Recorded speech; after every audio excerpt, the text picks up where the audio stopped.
Hello, good morning, and welcome to this last webinar of the MBPC Working Group 2 on the sustainable management of natural resources.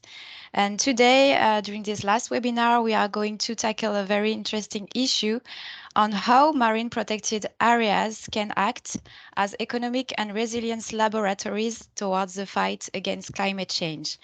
We are receiving today two projects, MPA Engage and MPA Network.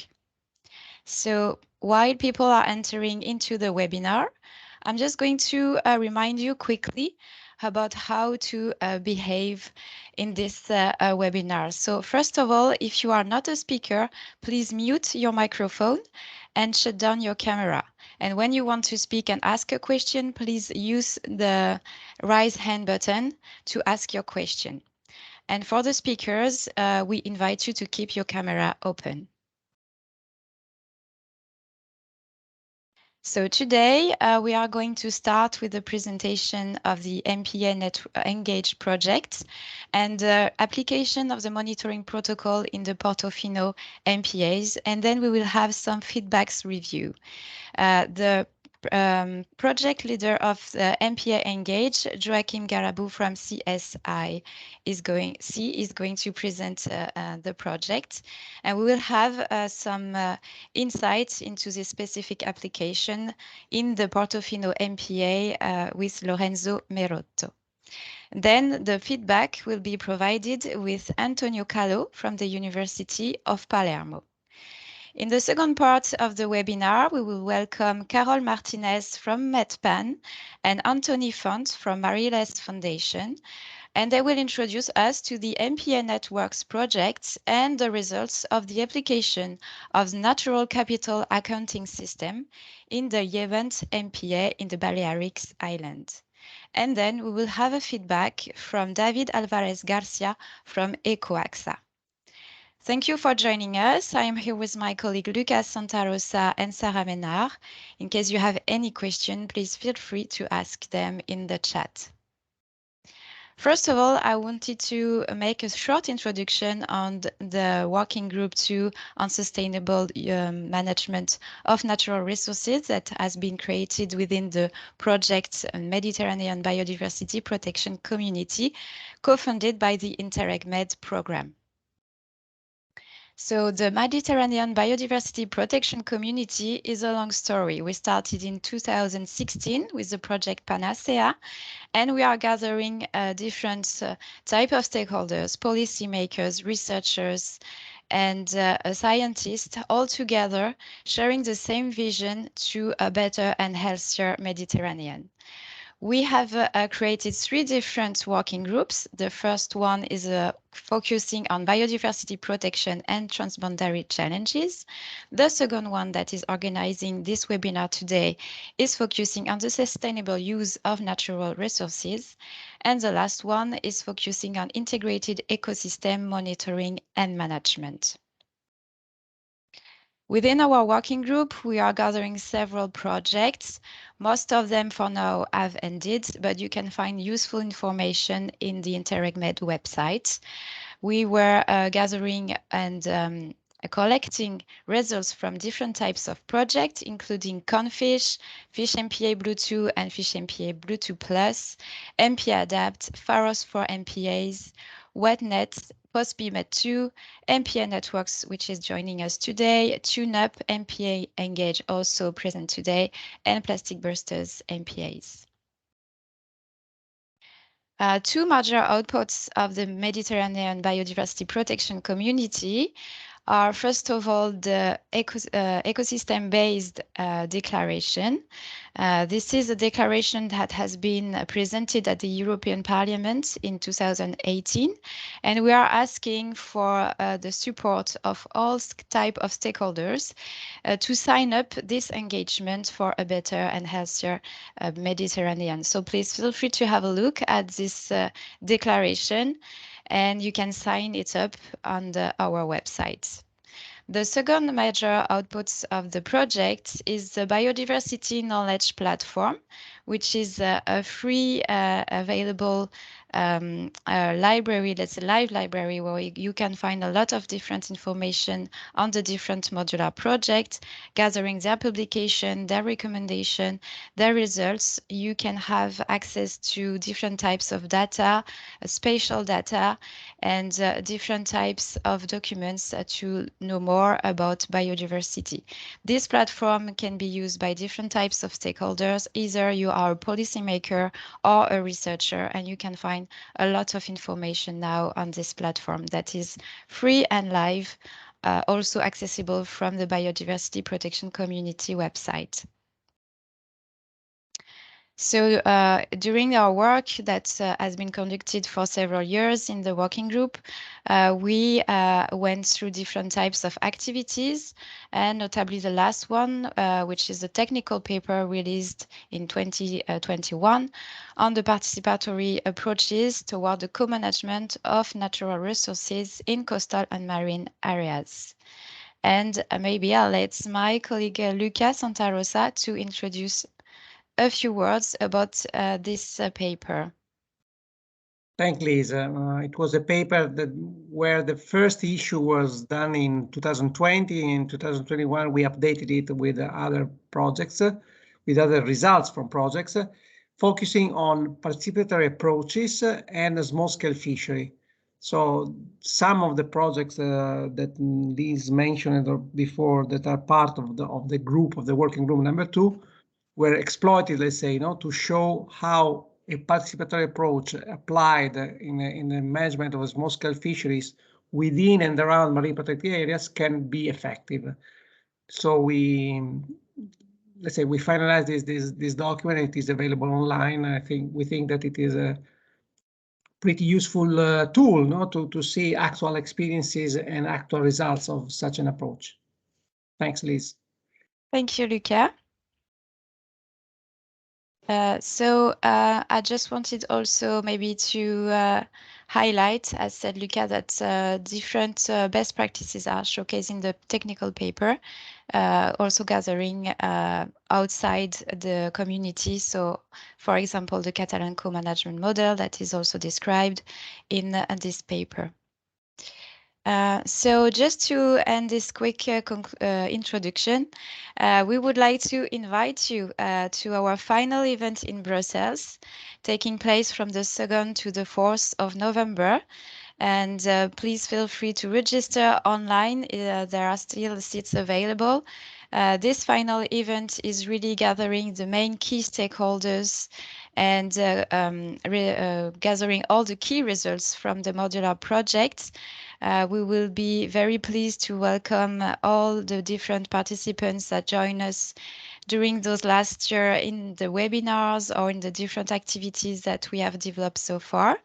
And we are also very pleased to have a specific session where we will make sure that the recommendation and the results collected will be presented to high-level representatives from the European Commission and from the European Parliament, with a session that we are co-organizing with CSIC, especially on the 4th of November. If you're not available to come to Brussels, there will be the possibility to follow also the meeting online. So please feel free to sign to this event and register online. Is still time. Thank you.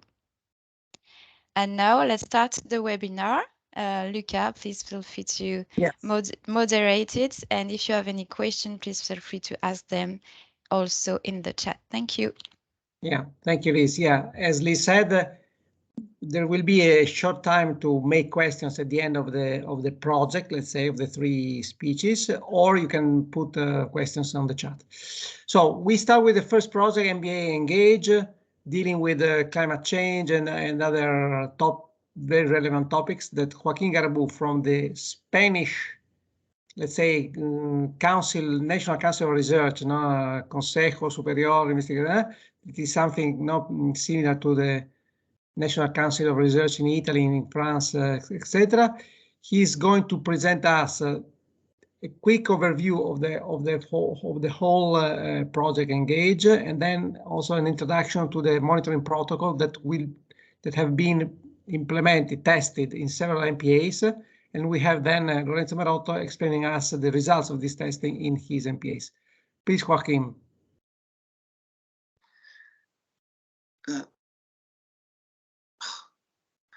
Can you hear me?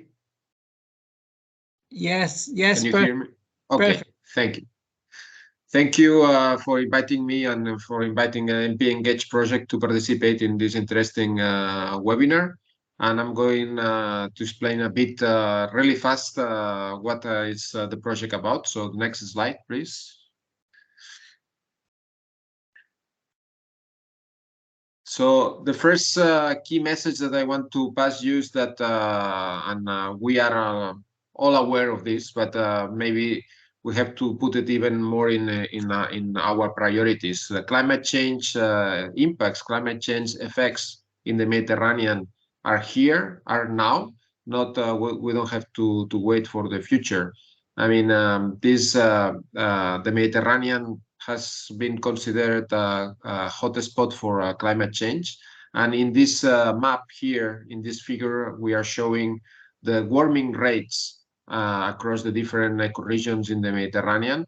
And of course, there are differences, but overall, in the last almost 40 years, the Mediterranean has been warming really fast, even faster than the global mean. I mean, it's about 3 times faster the warming rate in the Mediterranean if we compare with the global mean. So anything that we want to do about managing conservation, restoration, or whatever, we have to take into account the climate change dimension. Otherwise, it's going to be really difficult to succeed. Next slide, please. So in face of this environmental and climate change issues, you know that there are a lot of initiatives at the international, regional, at the Barcelona Convention level, and at the European level to commit to the protection of the ocean. What it's stated now is that 30% of the ocean has to be protected by 2030. And even in the European waters, there is this commitment of strictly protected areas. 10% of the surface has to correspond to strictly protected areas. So we know that the situation in the Mediterranean is that we have around 8% of protected areas, and just less than 1% corresponds to strictly protected areas. So it means that we have a lot of work to do. We have 8 years ahead to reach this target, this new target that has been already engaged at the European and the Mediterranean level, and hopefully it's going to be engaged as well at the international level in the next scope of the Convention for the Biodiversity. And in this context, so we have that we need to implement new, enlarge the marine protected areas. We need to implement new marine protected areas, and we have to reinforce the management or effectiveness of these marine protected areas, because it's one of the issues that has been highlighted that is missing in the Mediterranean MPA network system. Okay, so in this context, the Interreg Med project MPA Engage. Our main goal is to support local MPAs in a way that we provide them the tools to develop adaptation action plans to face the climate change. So far there is no many MPAs that have implemented or that take into account the climate change effects, and we need this. So next slide. So how we approach this? As I said, the overall idea of MPA Engage is to make the MPAs the solution, a nature-based solution, an effective nature-based solution to climate change. And for this, we developed 5 main activities. We started, one of the main activities has been to develop a monitoring scheme to track climate change effects in the different MPAs, to engage people through citizen science activities. We develop as well some tools for each MPA to develop these vulnerability assessments of the MPA at the local scale faced to climate change. And we use these participatory approaches that has been mentioned and that are key in all this process to develop this to enhance the effectiveness of the MPA management plans. To develop what is the final output was the climate change adaptation plans at the local level. So it's a list of measures, a list of actions that the MPAs can implement at the local level. Another thing that it was really important, or that we work a lot in the MPA Engage project, is about the communication project, communication products, because as you know, it's really important to raise awareness and to disseminate the information about what is an MPA, what are the uses, what are the climate change effects, and how we can deal with this, and how we are working to provide, we are contributing to the solutions. Next slide, please. So I don't have the time to go through all the outputs that we generate, but the idea that I want to give you is that for each of these main activities that I mentioned, so the monitoring schemes, the vulnerability assessment action, the vulnerability assessment of the climate change effects in the MPAs, how to implement citizen science activities in the MPAs, how to deal with participatory approaches in the MPAs, and how to develop these adaptation and mitigation action plans in the MPAs. We produce this, you can find all the results or the main outputs in this operational guide, that is a document that is in the MPA Engage webpage. And in this operational guide we work on this to provide this overall approach for each activity. What are the toolboxes that we developed for each activity? What are the lessons learned and recommendations to implement these toolboxes? And as well, we provide an idea on the cost of the implementation of these activities, just to give an idea of to the MPA managers that are willing to implement these actions or these activities or this or develop these adaptation action plans for their MPA, what they have to do. So we are really proud of this product, because I think that it's really useful for the people to get this. And just Lorenzo is going to give you some insights on how these tools have been implemented, especially in the monitoring. But I just want to mention that in what we provide for each activity is the list of the toolkits available, and this means the documents where it's described the approaches and the philosophy and the tools that we developed, but as well some e-learning materials like the webinars that we organize to explain and to show and to train people on these activities, as well of the different video tutorials specifically to explain some how to implement a specific task to succeed or to support the successful implementation of these tools. And as well, we developed some web platforms to for instance, for the monitoring, we have this TemenNet web platform that it's not putting all the information on the monitoring because this is too complex, but some of the monitoring protocols, we centralize all the information there, where the people can find the documents, they can find the video tutorials, and it's a platform as well to upload the data and to get this information about what the data is telling and what the data is informing the decisions. Okay, so next slide, which I think is the last one.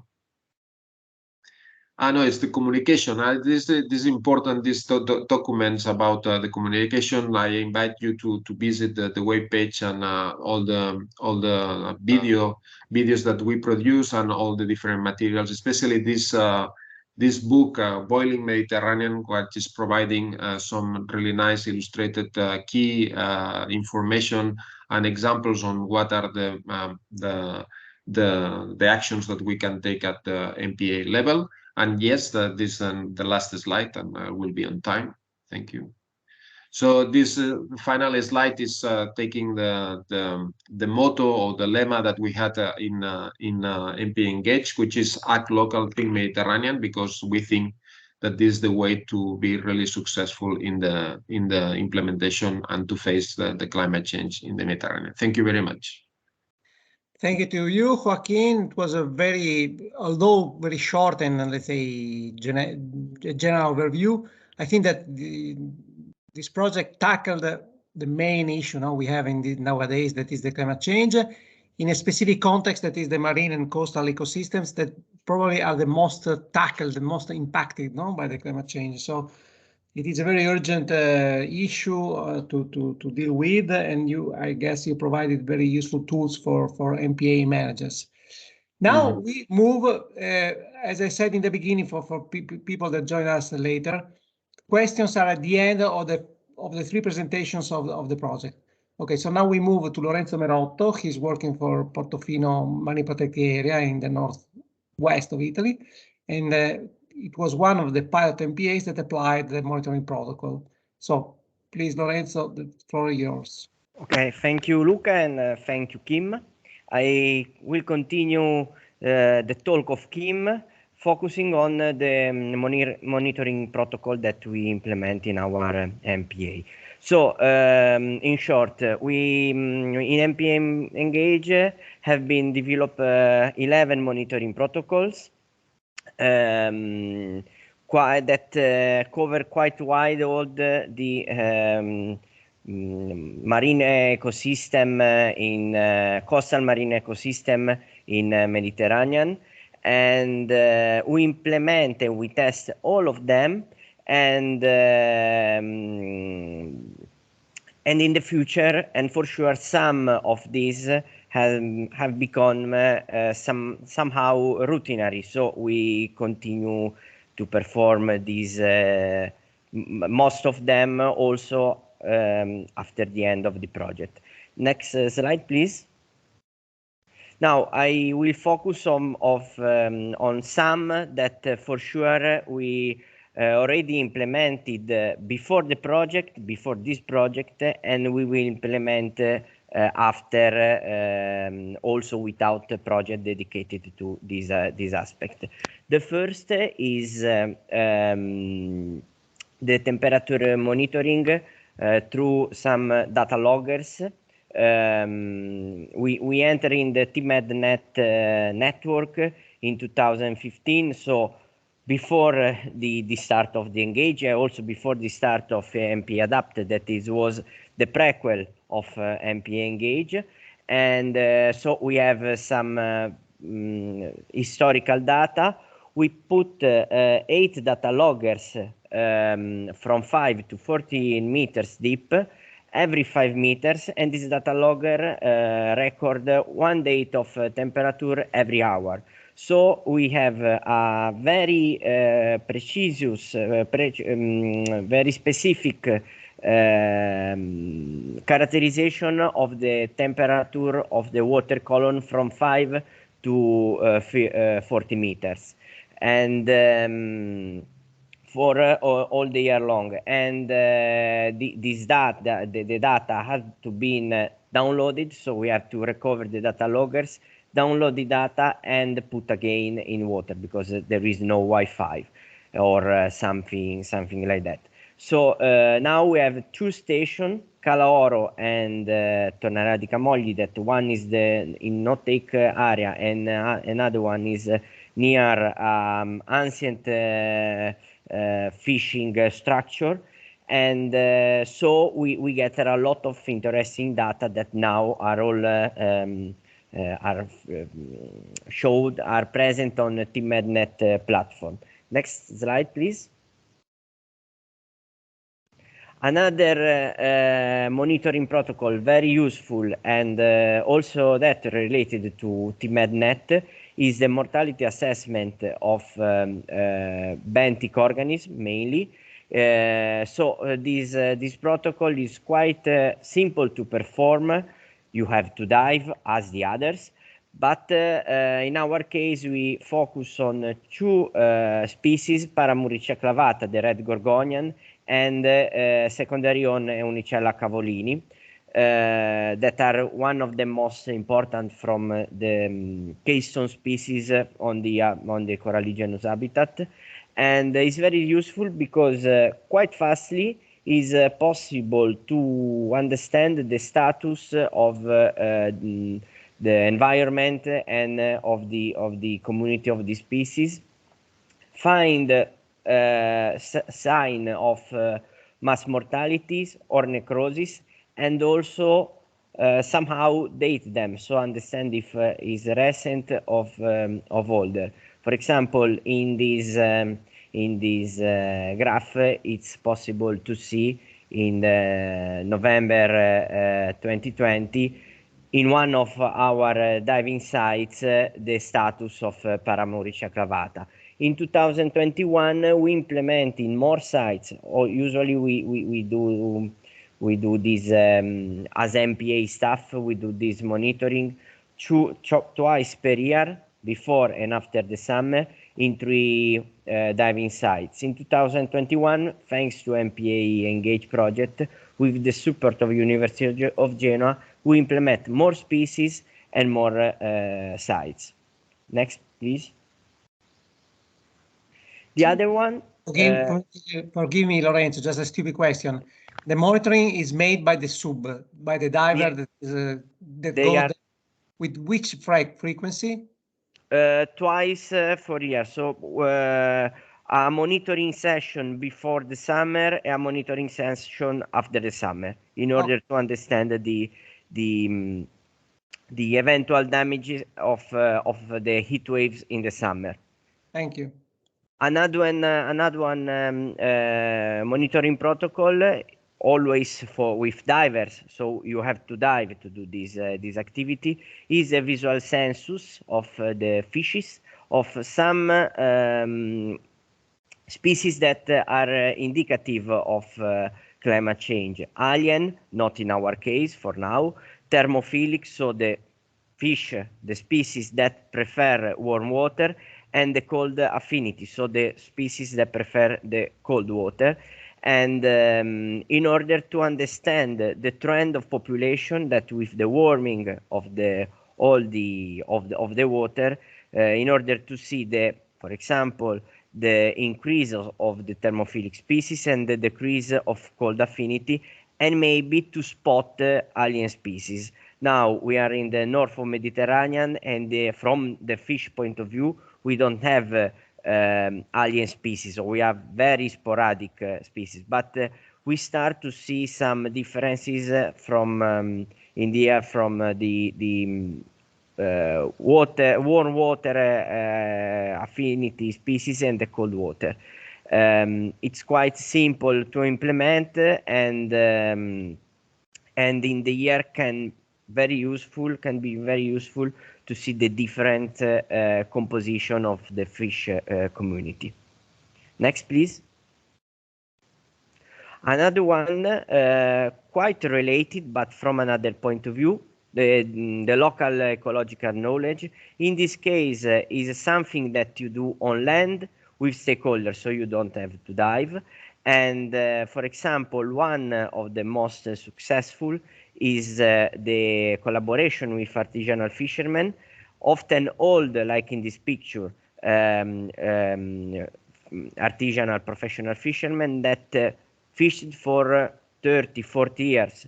So they see over the decades, the change in fish composition. And with some quite simple interview, it's possible to reconstruct the dynamics of each species through the year. And it's very interesting to see that some species, the cold affinity species, are in the air decreased, and the warm water, the thermophilic species are way increased in the last 20-30 years. And these local ecological knowledge protocols can be applied also with recreational fishermen, and also for with the diver, for example, in case of mass mortality. So to reconstruct the events of mass mortality over the year. Next, please. Okay, these are others monitoring protocols on Posidonia oceanica, Pinna nobilis, and sea urchin, for example, that allow to understand in quite fastly the trend, the situation of the species or habitat.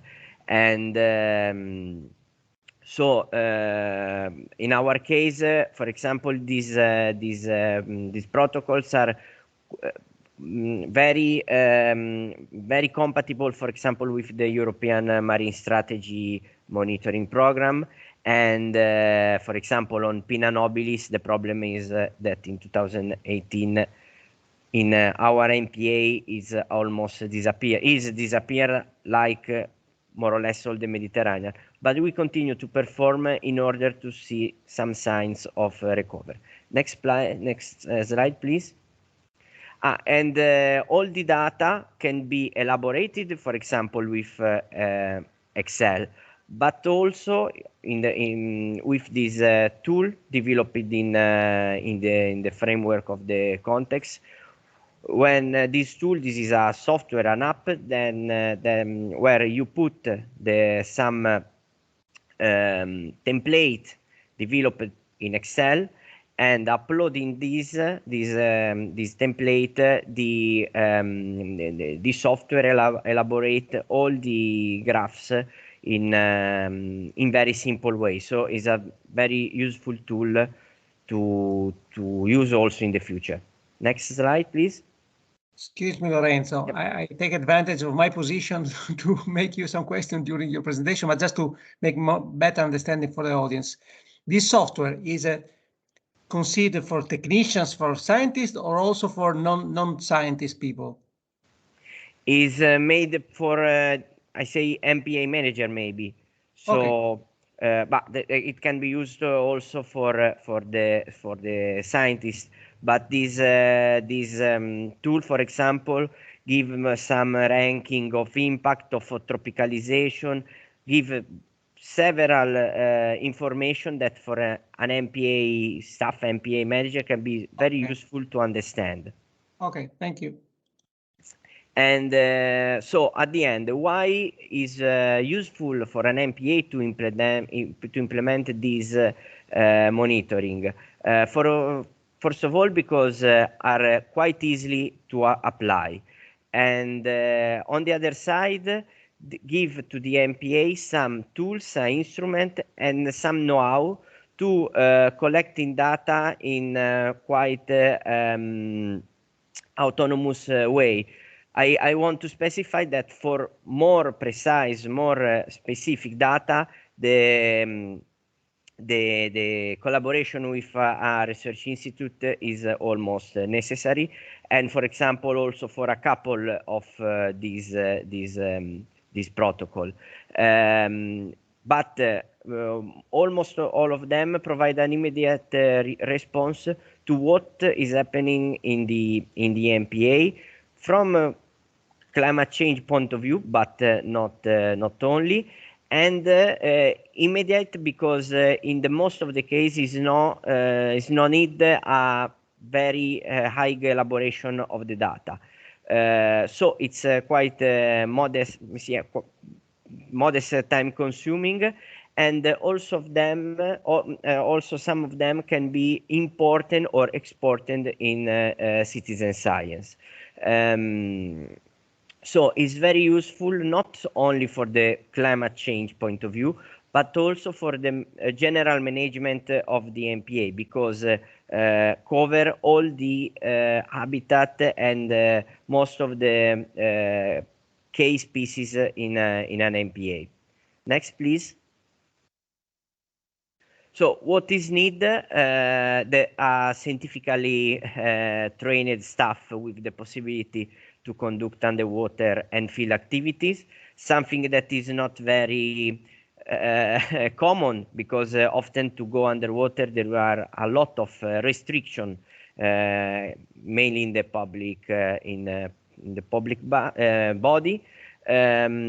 A more or less permanent staff in the sense that when you have obtained the know-how, the staff have not to be changed every 6 months, and amount of time to dedicate to this activity, and is not most obviously not all the protocols have to be implemented, but for sure the ones that I show before are quite easy to implement. Thanks. I think that I finished. Okay, thanks. Thank you so much, Lorenzo. I think that your presentation was very clear and also convincing, no, of the efficiency of these monitoring systems, of the different protocols, and the gain for the MPA manager and MPA staff as you are, to improve your management, your decisions about managing the MPA based on evidences, no? So I guess that this is a lot, and as you said, it is not so much costly, but must be stable, especially with training people. But this is can help a lot the decisions not to take during the normal life of an MPA manager. Thank you so much, and also you kept in the slot time, so fantastic. We can move to Antonio Calò from University of Palermo, where we asked him to look at the project, and especially to the implementation of these monitoring protocols, like, let's say, an external assessor, but not to identify the gaps, the weak points, just to highlight the strengths of these tools, and to suggest some future development of these tools, no, to be developed in future projects or other means that anyone can find. Please, Antonio. So thank you very much, Luca, and to MPA Engage for giving me the possibility to participate to this meeting and to review the protocols. So it's an honor, but also a responsibility in a certain sense. First of all, I want to congratulate the partnership, because the amount of work done is impressive, and the number of protocols, sub-protocols, let's say, produced is incredible. I took part to a past project in which we developed some protocols, and in the same time, let's say in the same amount of time, over more or less 3 years, the protocols that we developed was certainly much smaller compared to the one developed in MPA Engage. So really, congratulations. So I have to be honest, this is not the first time, of course, that I got in touch with the protocols. I participated to some of the, when I had the occasion, I participated to the webinars in which the different protocols were showcased to other people. And honestly, I already took advantage of those webinars, and I learned to apply those protocols in my research. So in a certain sense, this is already, from my perspective, a certificate of appreciation for the protocols developed. And also, I want to say that my work was quite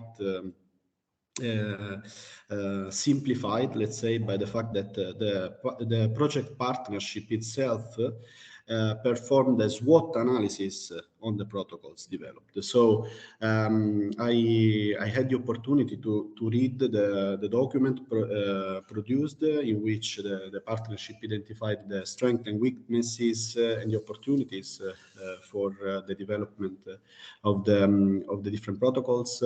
And in this case, in this let's say in my activity, I tried to find something else to add to what the partnership already identified. So first of all, starting from the strengths,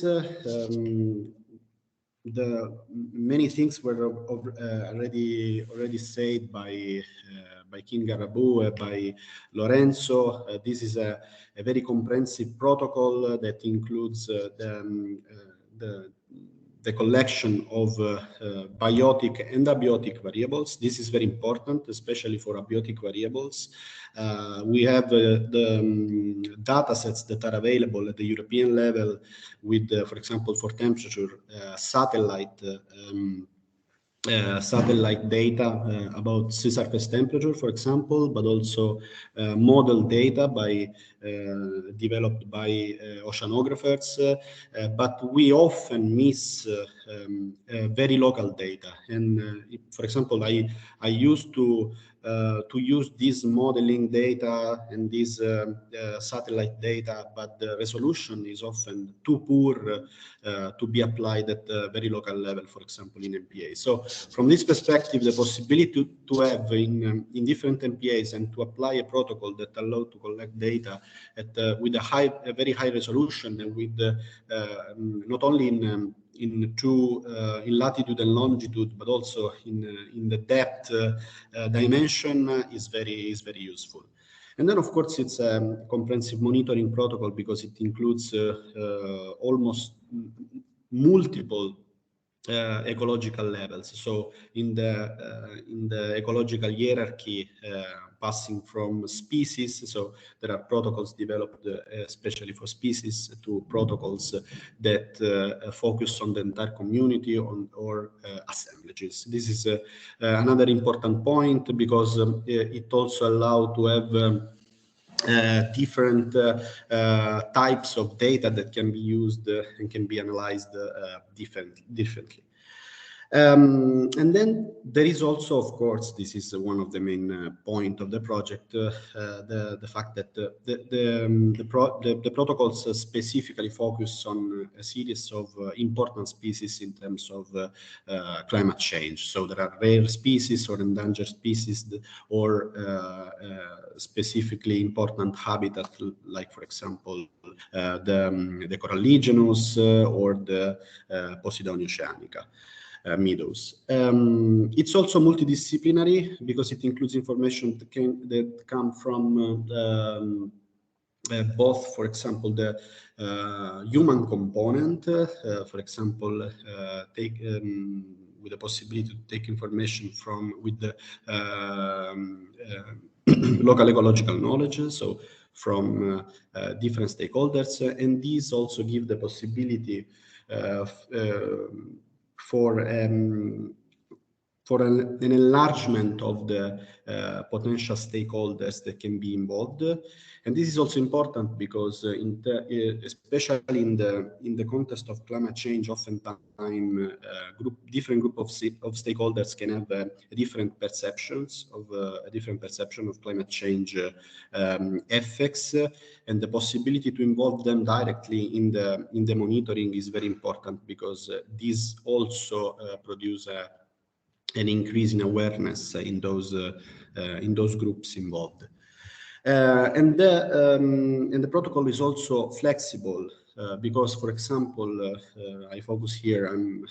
Let's say I'm more involved in the monitoring of fish, and the monitoring the protocols are flexible. In particular, for example, the one about fish.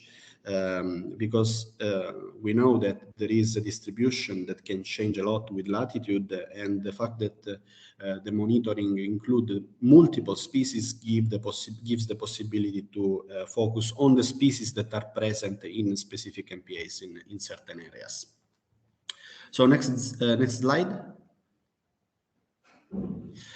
Well, this is something that already Joaquim Garrabou and also Lorenzo said, more or less, and also Luca. Most of the protocols are require a very simple equipment. In terms of costs, it's very important because it's cost effective. The monitoring protocols are cost effective, but also they can be easily taught.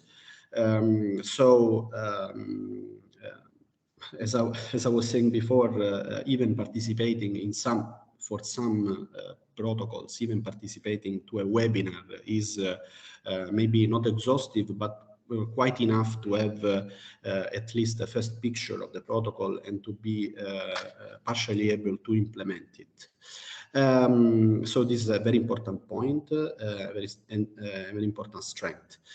And as I was saying before, most of the protocols can be performed in a citizen science context. This also, let's say, highlight the easiness, in a certain sense, of the protocol and the flexibility, the capacity of let's say the possibility to be performed by different people with different expertise. And yes, this is something that I already said, the strong implications in terms of awareness raising for climate change. So next slide, please. Now let's move to, let's say, I don't like to use the term weaknesses. In fact, I like the term potential room for improvement. So something that I personally found is that most of monitoring protocols are simple, but then there are a few that are very complex. So something that I found, let's say, strange is that there is this high variability in the complexity of the different protocols. And to be honest, there are different protocols that could be, let's say, could be made more complex. This is something that I will explain after. So some monitoring protocols could be made more complex, while I found very difficult, for example, the implementation. I don't know which is the opinion of Lorenzo, for example, but for example, the photogrammetry is something that I would find really complex to apply. That I'm a scientist, I don't have expertise in photogrammetry, but I think also in terms of equipments required, it's something quite difficult to implement. So maybe the different protocols could be better harmonized in terms of complexity. Next slide. Okay, so this is another. Maybe this is not the slide that I had. Okay, because I made some maybe I made some modifications in the last hours. So okay, this one. No.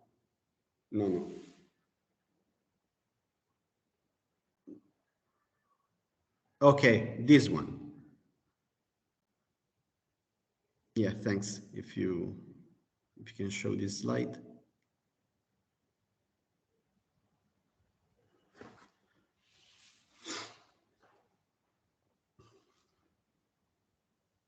So basically, I found a poor methodological and technical advancement.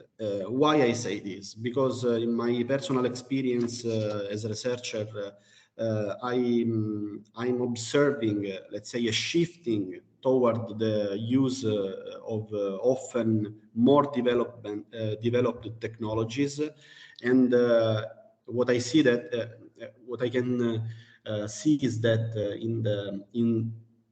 I don't know if the next few years, but for sure in the in the next decade there should be a change in the way in which we collect data underwater.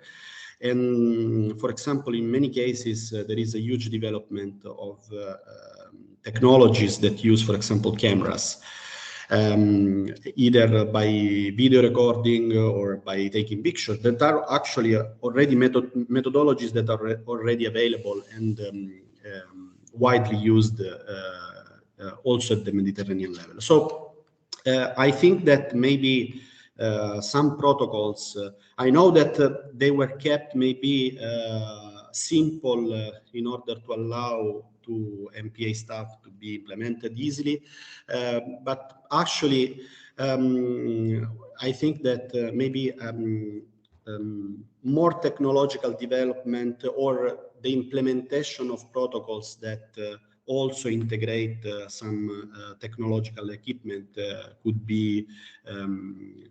be thought for the future. So, for example, the use of cameras. This is also a point to consider because in many MPAs sometimes there is a turnover in the staff that work in the MPA.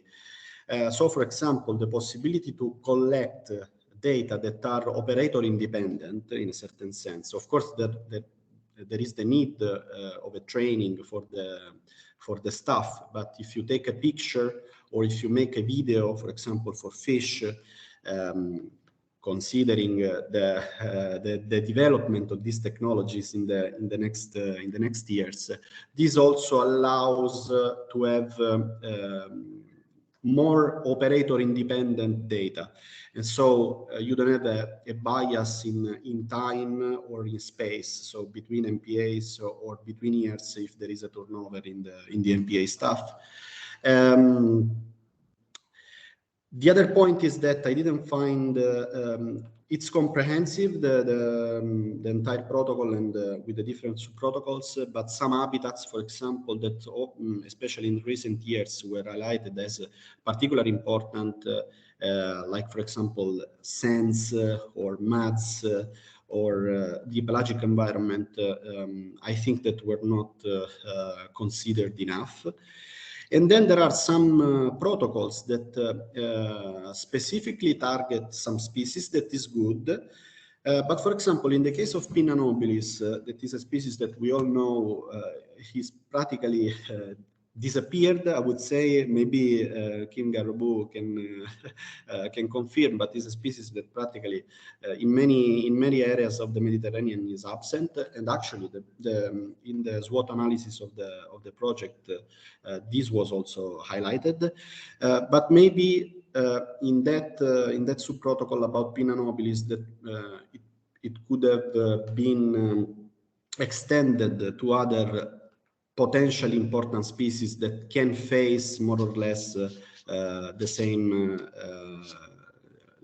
conditions that the Pinna nobilis is experiencing right now. So, for example, including other species endangered or rare. Next slide. So this is my last slide that comes from my experience and is linked to this aspect that I underlined at the beginning, that many protocols are simple, and this is good, but in some cases they are probably too simple.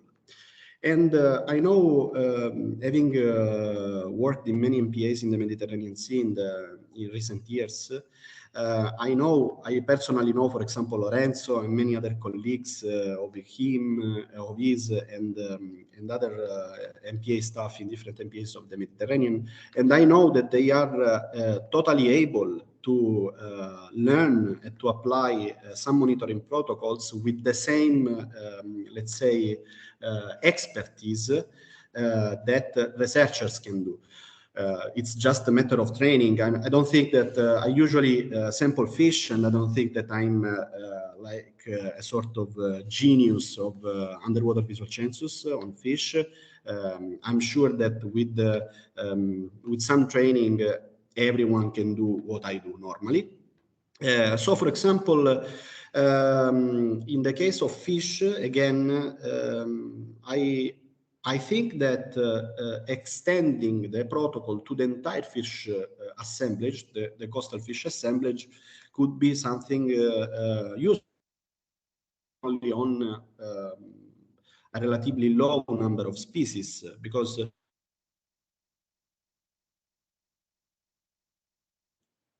Antonio, do you have some problems with the voice? We don't hear you. Maybe switch off the video. Maybe the connection improves. Antonio, you're freezed, I guess. Okay, let's say while Antonio is recovering the connection, since it was the last slide and he was finalizing, let's say, his presentation, I would say that we can, first of all, thank him because he did a very detailed work. I personally thank him, and maybe next time we'll meet, I will pay him a pizza and beer, because he did a very good job for free. I mean, I was asking him to do this peer assessment, no, for as a on a voluntary basis. So I warmly thank him. Lorenzo, Joaquim, keep in mind that the suggestions and the proposals made by Antonio. We will give you the floor, let's say, also to answer during the final debate. I open the floor now just to other people that want to ask something about the three speeches that were presented. Let's say if there is any question to any issue to be clarified. I don't see hands raised. Let's say for me was pretty clear. I already did some questions during the speeches, and so the goal and the outputs of the project are very clear, and also the usefulness, no, of these monitoring protocols for MPA manager. Antonio, hi. You disappeared. We were freezed. The connection this morning is jumping at the university, so I was worried about this. But actually, I was finishing. So I was finishing, just saying that maybe some protocols could have been more complex, because I'm sure that the MPA staff has the capacity to apply them in a more complex way. And the same is for citizen science. Of course, if you consider a lot of people with different expertise, maybe you have to reduce let's say, the expertise required to apply the protocol.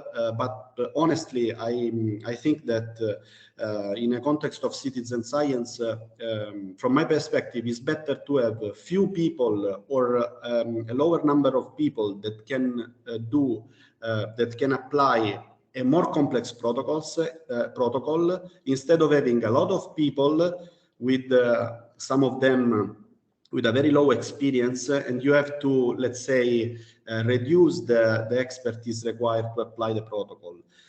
Given that there are now a lot of people curious, really interested in the marine life, I think that with the possibility and the potentialities that citizen science, maybe reducing the number of people that can implement the protocol, but increasing the let's say the quality between commons of the protocol could be something to consider. But again, congratulations to the project partnership for the huge achievements. Thank you so much, Antonio. Very well disconnected. I was thanking you for the huge work you did, for the detailed peer review you did. And I promise, there are witnesses that can say that I promise to pay you a beer and a pizza next time we'll meet. But besides the jokes, really, I see many interest, no, from you towards these useful, concrete, and effective projects. I already asked Lorenzo, Joaquim, to wait the final discussion for reacting on your proposals. No questions from audience about the speeches. So since we are running a bit out of time, let's move to the next projects. because the two projects, let's say, are different, but are of course interconnected. No, both of them they deal with MPA management and with let's say how to have better knowledge of what we are managing. Okay, so I thank you so much, Carol Martinez, that is connected from Asia. She is in Borneo. I don't remember where she is, but and I don't Borneo. know. Sabah Island. Yeah. I don't know what time is it there now. I don't know if it is evening or night. It's 5 p.m. so it's still reasonable. I thank her for being with us, and I leave her the floor. Carol worked for METPAN, no? Everybody knows the METPAN, the network of Mediterranean marine protected areas. Please, Carol. Thank you so much for this warm welcome. Carol, I'm more than pleased to be. Liz will manage the PowerPoint, so just tell her next, and she will shift to the next one. Thank you very much. So as I said, I'm very pleased to be part of this workshop, and thank you for welcoming me so warmly. So next slide, please. So as you kindly mentioned, METPAN has been leading this very interesting Interreg project, MPA networks. And we have been delighted to work as well with Portofino. So I think it really makes sense to make jointly this presentation. So as you can see, the subtitle of this project was to make strong human networks for effective marine protected area. And we will see in the next slide what was the main objective. Next slide, please. So definitely the main point of this project was definitely to support MPA and MPA managers to make sure that we can find ways to support their effectiveness, because as you know, MPAs are one of the most effective tools for conservation of marine biodiversity, but as well to link with a former presentation to support resilience of marine and coastal ecosystem. So the project aims at improving marine biodiversity protection, and this is by strengthening MPA effective management. And you will see we deploy different activities organized in work packages. So next slide. So this project has been conducted, implemented since November 19 till actually last summer. Definitely, we had to cope with the pandemic and the impact of COVID-19, but I must witness here and praise the strong commitment of the partners, and thanks to their hard work, we have been able to fully complete and implement this project.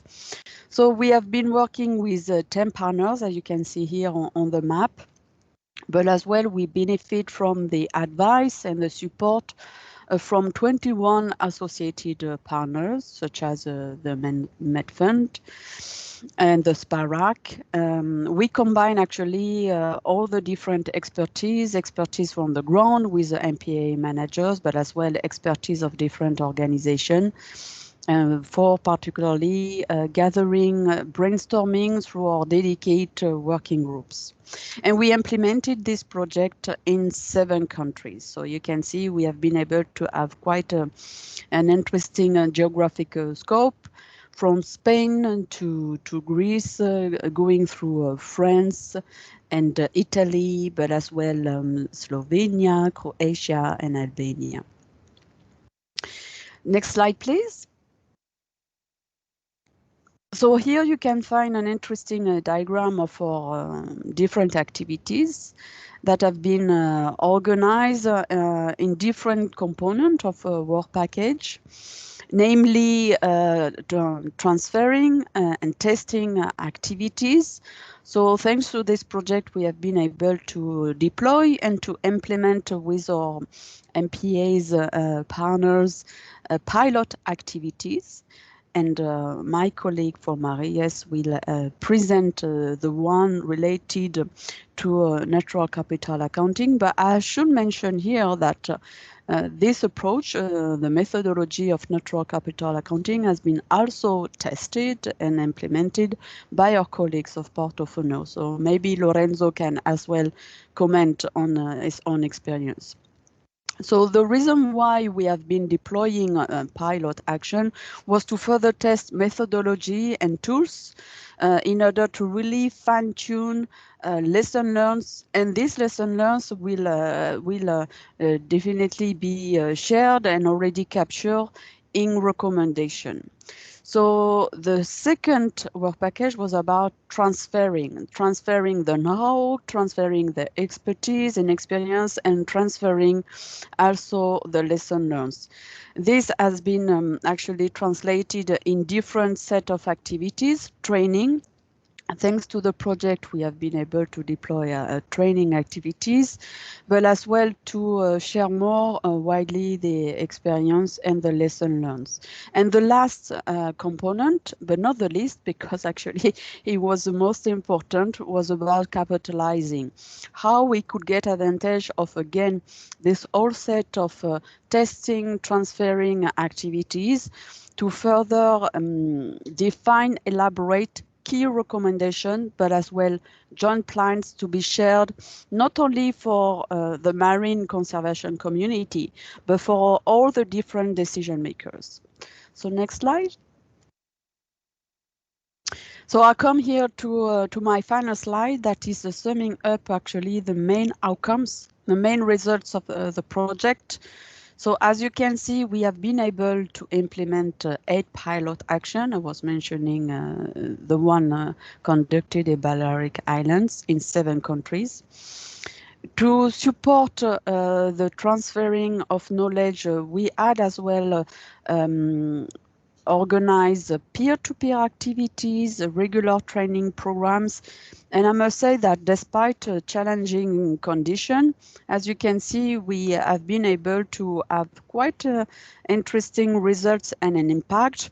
For instance, the trainings, the 6 trainings we have been organized to organize both in person but as well online, benefited to more than 678 beneficiaries. So it was not something confidential. Thanks to the project, we have been elaborating and gathering a working group to brainstorm, to advise all the different activities, and we have been mobilizing here very useful, valuable expertise. And we have further mobilized our MPA communities and supported their need for cooperation and collaboration.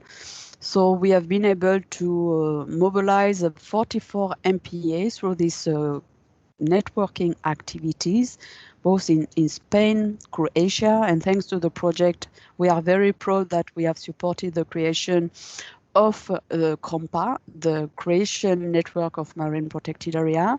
We have been supporting the cooperation within the Pelagos Sanctuary between France and Italy. And as well, we have been supporting the key steps to setting up a wider network in the Adriatic and Ionian region, so Adrian-PAN, that it's still in the making, but is very much needed.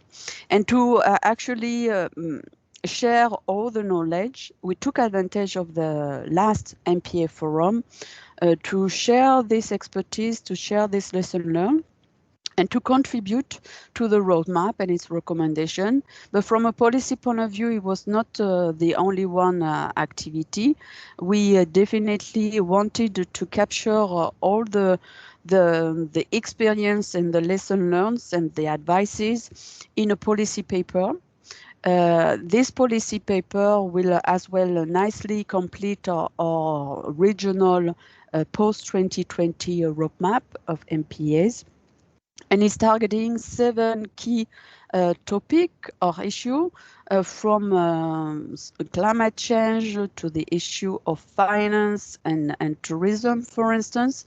And to do so, in order to be very operational, we have organized the sets of recommendation per topic, per level of action, from the national to the regional, but of course, the European and the international level.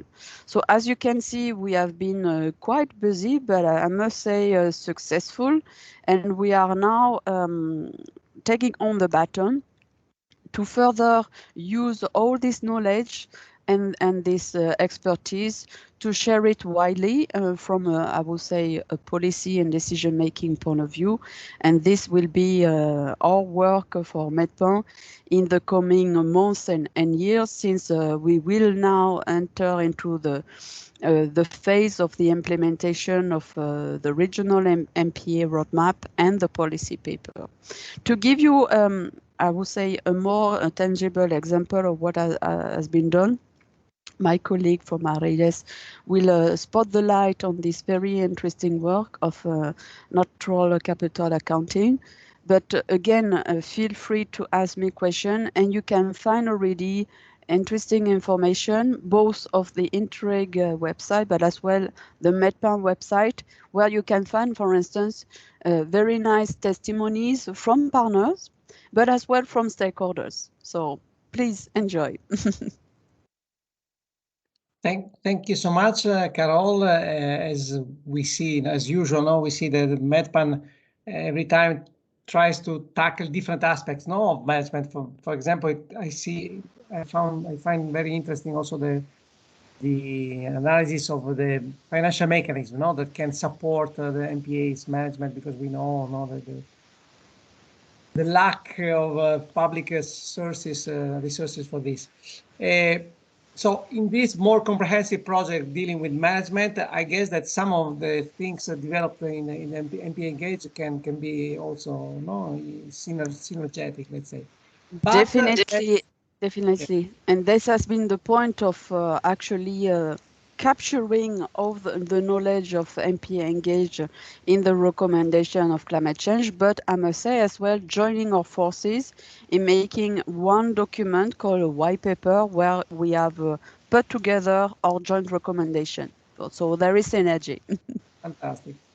So now let's move to one of the different tools developed or fine-tuned, let's say, during the project and implemented in the Balearic, in the Levant MPA in Balearic Islands. I kindly ask Anthony Font from Marilles Foundation to take the floor, please. Hello, good morning. Thank you for inviting us to do this presentation. We are pleased to be here and keeping on working in networks. So you are a kind of a second level network of projects. So thank you. And well, this is a very short time to present, so I will not go into many details of how the methodology runs. I leave you here. It's a kind of a taste. I hope you will enjoy and you have an idea of what the project is about. And we are in this position to go one by one, explaining details, responding to whatever question you have on that.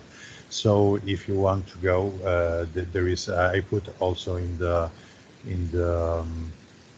chat a link, the links of the documents, the final documents produced, my email, and the press release where is all the rationale of the project. But okay, let's go for a rapid look to what's a natural capital accounting. I don't know how familiar you are, but well, there's people that don't like very much that we are putting in money, nature, talking about nature in money terms. But I think that is the only way to have the value of nature considered in the decision-making processes. That's all about that.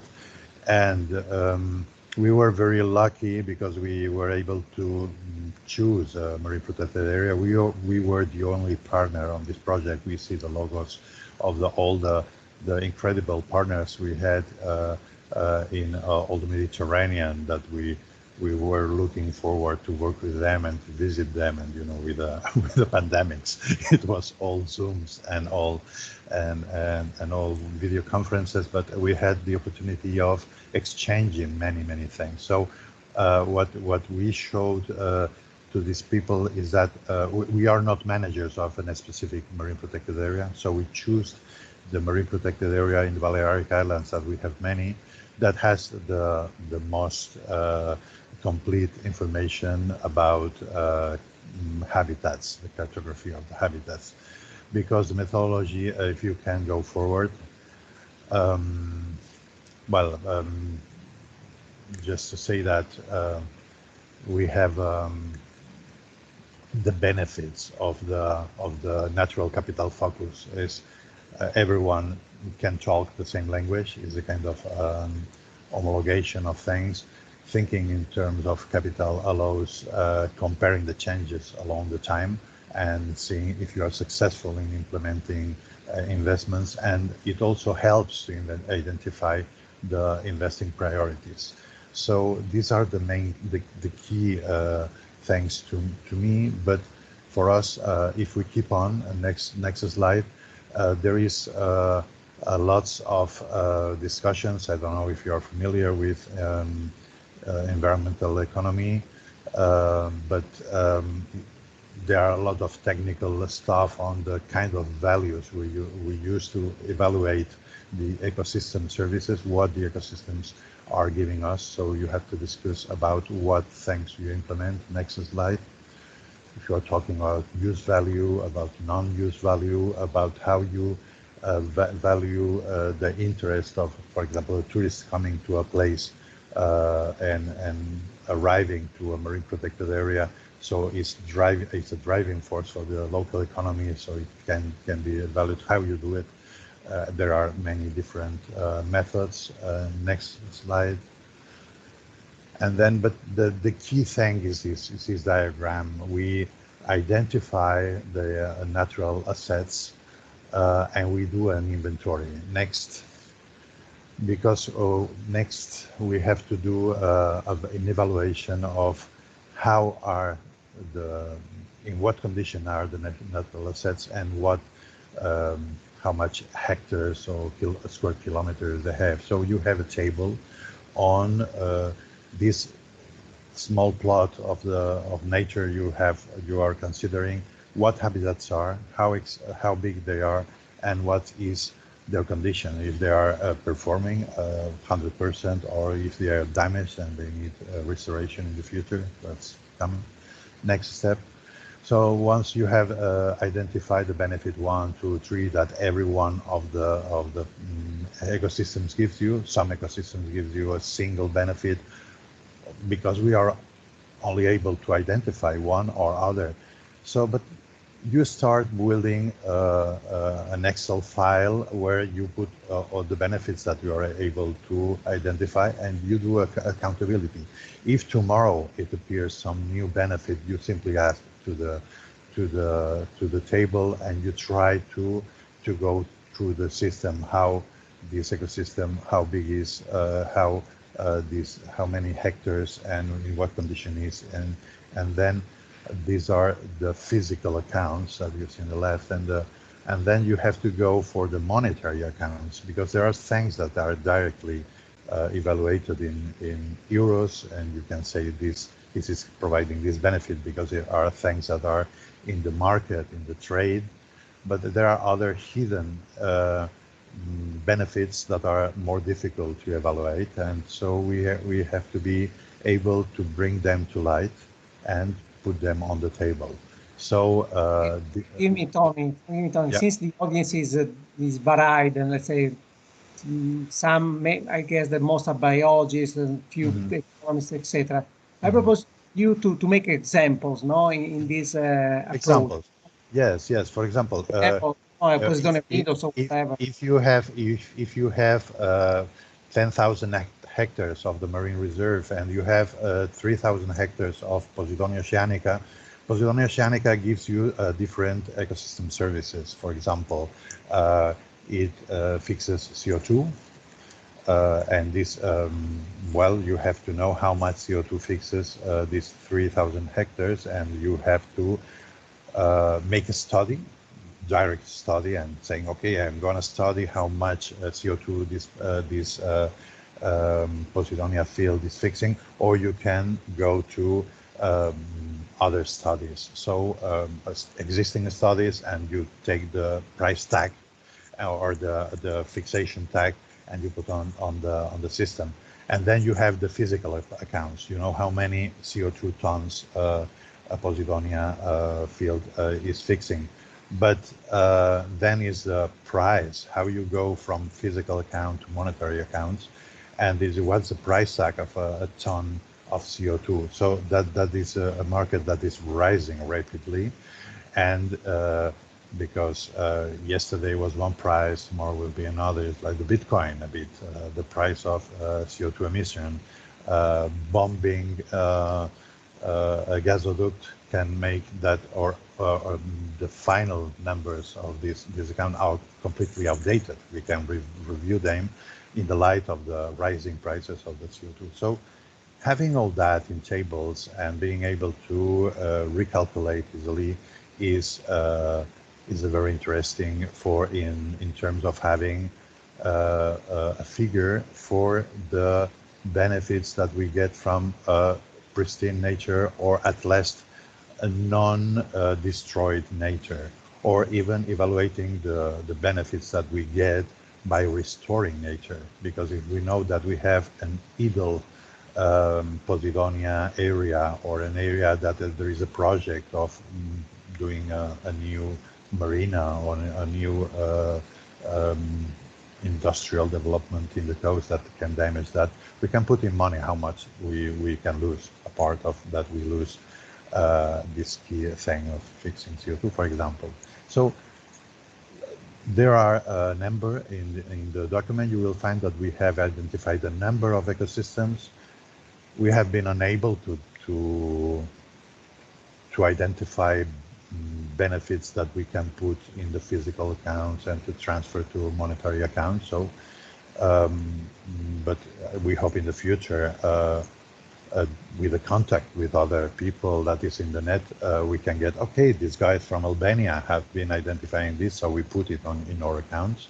So that's why we think it's so important that we share, and we at least have a look to that and say, okay, this will be a good idea to implement this. So in our study, we also compiled the cost. What is in this slide is the cost account. So how much is costing to protect this area, and the management cost of the marine protected area has been taken. And well, the final figures are that we are spending 1/10 of the benefits that the ecosystems are in this small area of Balearic Islands is giving to us. So the global benefits of the marine areas, protected or not, is absolutely enormous. So and we are spending a very ridiculous amount on protection. So this is also a way to put things one together. So in some communication we have said that by investing 1 we get 10. I would say at least, if someone is reluctant to take this sentence, I will say that we are only spending 1 in something that is giving us 10. Let's be intelligent and protect that, and let's try to, given that we know how things work, if we spend 2, we probably will not have 20, because it's not a direct thing, because there are ecosystems that are providing things without protection even. Thanks to resilience, we are really fortunate to have a resilient planet to hold us our ways of doing. But we can identify something that if instead of spending 1, we spend 2, we can get 12. I mean that this is what I meant in a previous slide about intelligent spending, intelligent investing. So let's go ahead with the slides. we finally have a natural capital balance sheet that allows us to have this. But as I told you, we can make a revision in terms of the evolution of only one of the parameters, that is the CO2 market, and we will have different figures, where the figures that of our study are outdated. And other knowledge is evolving and can be also present the opportunity of reviewing these documents. And Marilla's Foundation for sure will do that. We have been working, building on this and preparing also a document that I can also, it's not here because it's not officially presented yet, a document where we are doing a guess on the benefits of the 30% protected areas in the light of this natural capital accounting. Let's go, next slide. Next slide. We can see the changes. Next slide, and we go to, I can show you the figures, for example. You see the physical flows and the monetary flows. So from fisheries, you see that's a total of 4.3 million euros of benefits net, because maintenance costs are 400. If we go from the low to we're coming up, and the biggest benefits we get from a healthy nature are the recreational activities and tourism, because the benefits for fisheries, even if are good and are keeping fishermen, artisanal fishermen active more in these protected areas than outside of the protected areas where they are disappearing, and in the protected areas in the Balearics they are conserving their jobs. You see these different values that we have been able to identify. For example, improvement in water quality, you see, and protection from coastal erosion. So there are 4,000 hectares of Posidonia that are improving the water quality for free. If this Posidonia disappeared, we need to set up water purification systems because the water will be very dirty. So this is a kind of, we say in Spanish, coste de evitación, having the prevention of this cost. So it's a cost that we will have to afford if this ecosystem was not doing the job for us.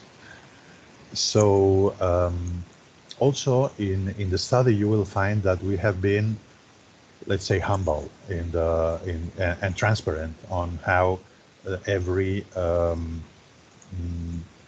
evaluation system, the physical flows, I think, are pretty good because we had very good cartography, but how you decide to put the price tag is the thing that you need more to be aware of the quality of the guess you are doing. And some of them, and we put using different methodologies for having this value, we put also a kind of a red, orange and green label, and we say, okay, we are pretty satisfied on this value, and you can stand on the figure. Others are more, it will be good to have a study in place to improve this thing. And the other, we say, okay, that's a guess, that's not so good as we would like. We know that we have to dig on that, but this figure can change after we have a better methodology, or because we have taken from a publication that is from far away from here, so it's simply a guess. So that's a working document, that's a working methodology, and that's something that we are open and we are excited about. Whoever wants to go ahead with a project like this, to join efforts and to explain that we for this project we hired two teams, a local team that was very knowing very well the place and able to collect because they know the files, they know the administration, how it works to get the information, and another team that was more expert on natural capital accounting that was surfing on this second team, and I think it was a very, very good election, and they worked very well, and that's the product we have. So I invite you to look at the document. I invite you to look to the second document, that's the manual, where we explain how we did it, how you should do the things that you have to try to avoid, or to have it's like a navigation chart. Check out these rocks here and there, and this is a safe way, and this is a fast, and this is slower but safer. So I'm open for questions now or in the end. Yeah, thank you so much. Please. I don't know if I am time or so. Yeah, no, there will be room for questions for sure, and also for exchanges. Just let me thank you for your clear presentation on a key point that should be the basis, no, for any financial mechanism, no, to calculate the actual capital we have and we are protecting in an MPA. So this is, I think that this methodology can help a lot all the MPAs in setting, let's say, a fundraising activity, starting on what they actually conserve and what the value, what they actually conserve. Now we move directly to the David Alvarez from Ecoaxa. Ecoaxa is, as far as I understood, it is a private company that was involved in the project. Was not involved in this project. So sorry, was informed of the project results, but not involved, because we are looking for, let's say, independent peer reviewer. So I kindly ask David to take the floor and to make his presentation. Thanks, David.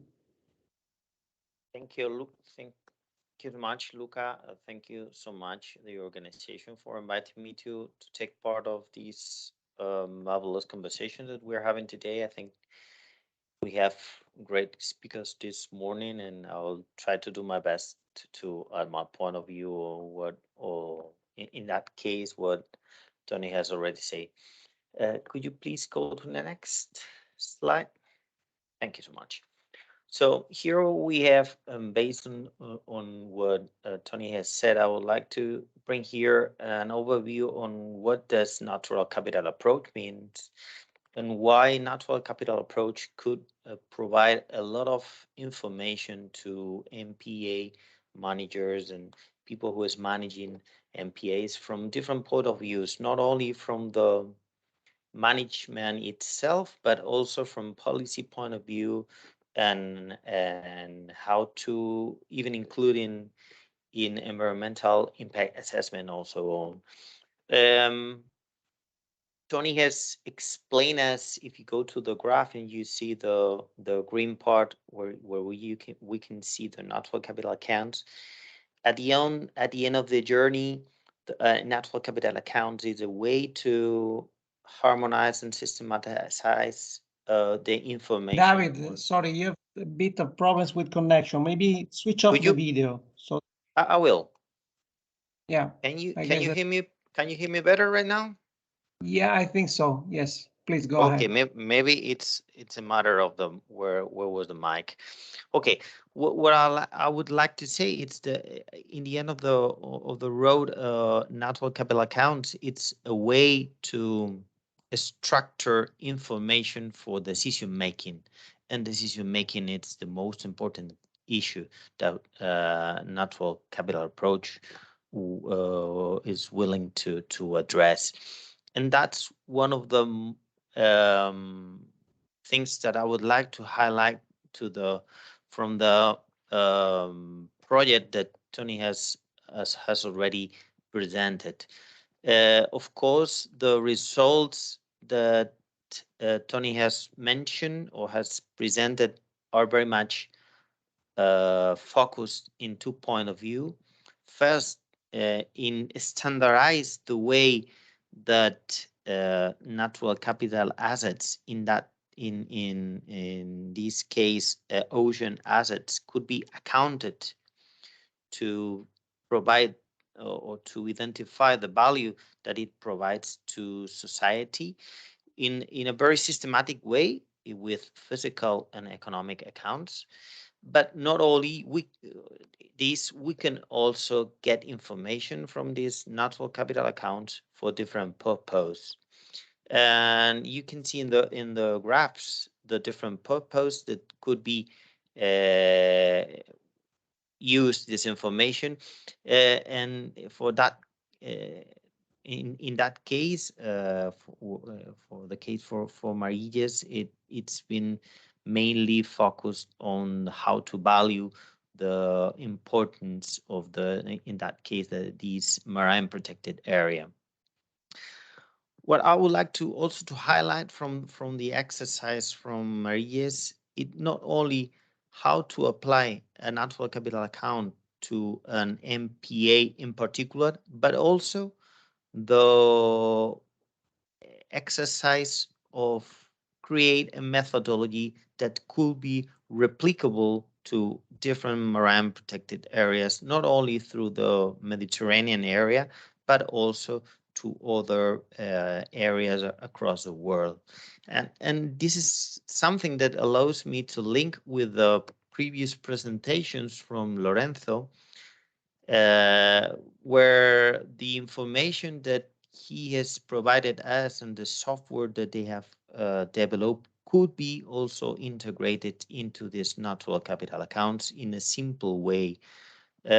For instance, when we're speaking about physical accounts, we're speaking about condition and extension of these assets, and this is what Lorenzo spoke us this morning on what he told, and these are things that when we want to go in depth in granularity in this or in each of these assessment, we could improve with a system that has already been developed and that Tony has already mentioned.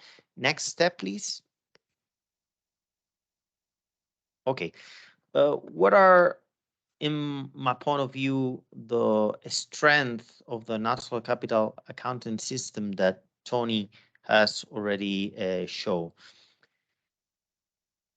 The most important issue and what I would like to highlight is that it's based on a standardized and international recognized framework, which is called the CSIC, which is the System of Environmental Economic Accounts, which is a system that it's been developed by United Nations for the last 10 years and which is internationally recognized. So it allows to have a standardized framework on how to integrate nature into decision making or on what it's most important to integrate nature within the economic system where we are living.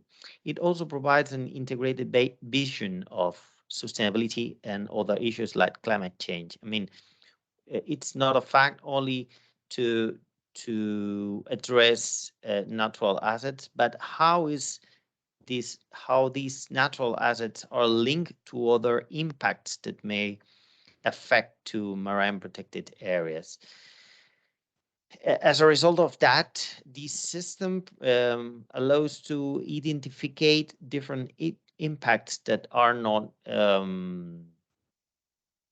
frequently captured in the normal way that are used to be or to pretend to be captured, either in environmental impact assessments or others. And that's because Marillas and the system they've developed integrates the interdependencies of the natural capital assets and resources, including the flows that arises from these assets. And these flows, it's what Tony mentioned, and it's known as ecosystem services, are the benefits that these marine protected areas provides to all of us.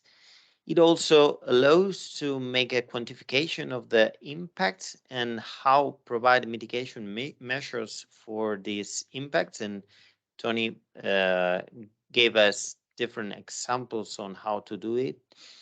And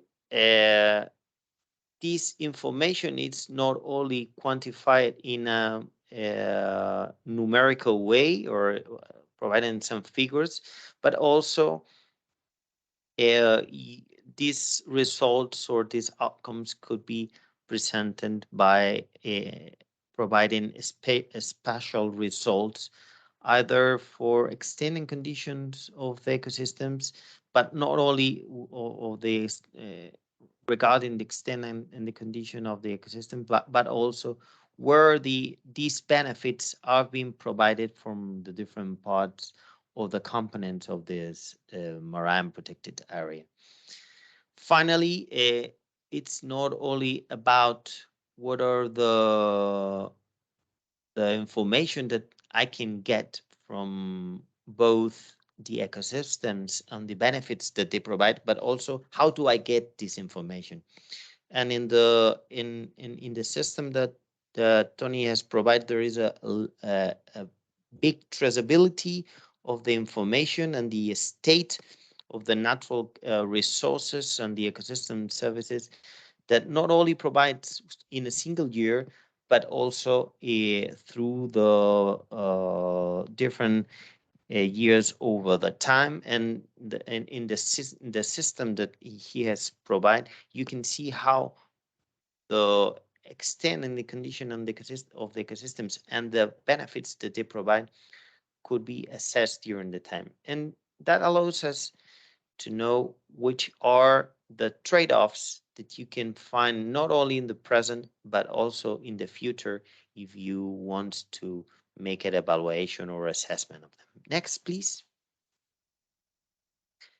Finally, in a single way or in a simple way, for not to extend so much in my time, the system that Tony has shown us allows to know the economic value.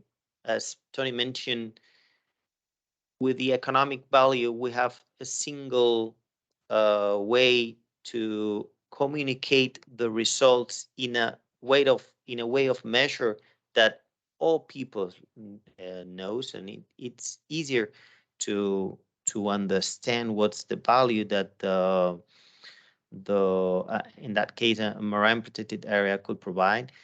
It allows to build different scenarios for the future, depending how I want to manage a marine protected area and what's going to be the outcomes as a result of this management. By making a direct linkages with the statistical and cartography systems, providing as a result of them the total value of this area. These sentence linked to the statistical and cartographic system allows me to link with the next slide, please, which is what are the potential room for implementation and which are the challenges. And this is one of them. And this is very much linked with data. One of the main challenges that this kind of assessment have is how to access to robust and granular data in terms of access, standardization, and how to scale up this information.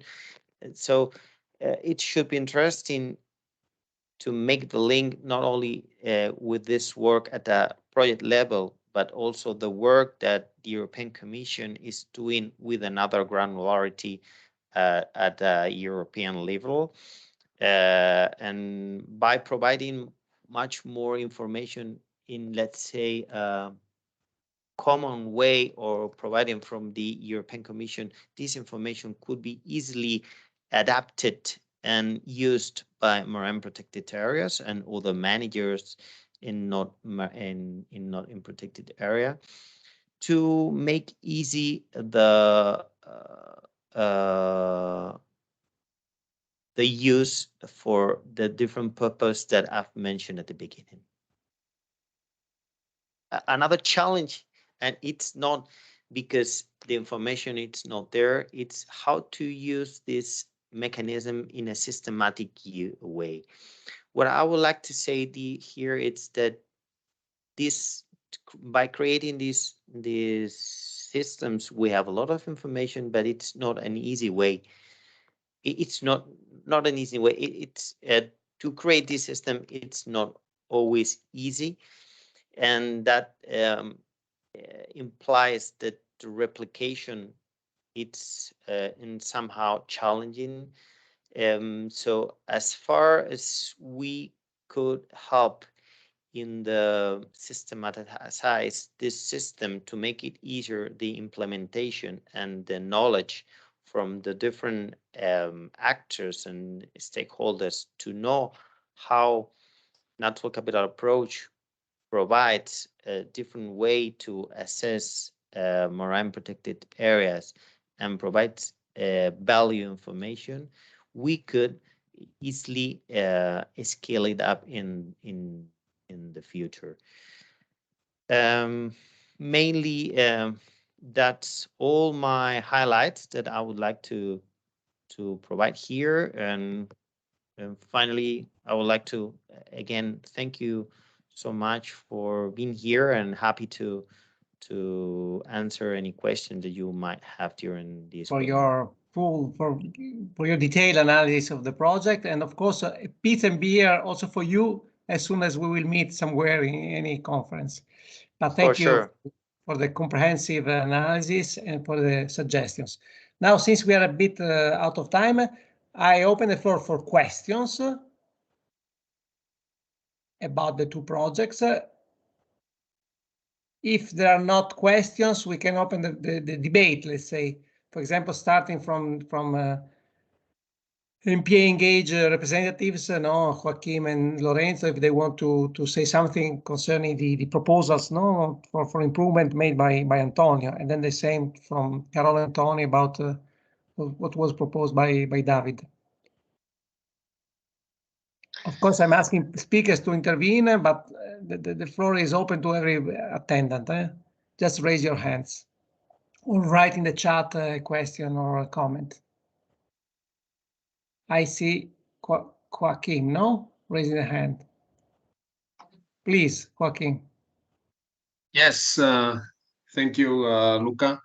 I just wanted to jump on the comments by Antonio, which I really thank you for the analysis.